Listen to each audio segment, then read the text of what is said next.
Dans un futur proche, l'humanité pourrait prolonger sa durée de vie grâce à la technologie génétique. Bien sûr, il serait également possible d'échanger une jeunesse pleine de vie contre une existence meilleure, que ce soit des maisons de luxe, des voitures haut de gamme ou d'énormes sommes d'argent. Tant que vous avez 18 ans et que votre ADN correspond à celui du demandeur, vous pouvez échanger votre vie pour vivre de manière insouciante.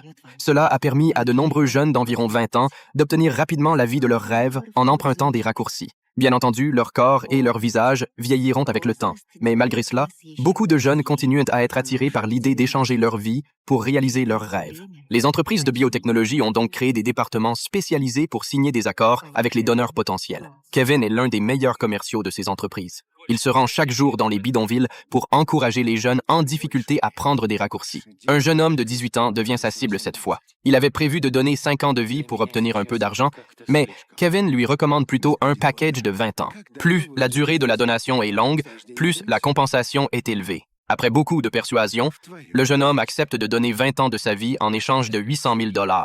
Après cette transaction, les performances de Kevin pour le trimestre atteignent un chiffre impressionnant de 350 ans, ce qui lui permet de remporter le titre de meilleur vendeur de l'année. Même le fondateur de l'entreprise de biotechnologie, Ariel, félicite Kevin pour son travail. En récompense, Kevin obtient un prêt conséquent et peut enfin acheter un appartement de luxe avec sa femme.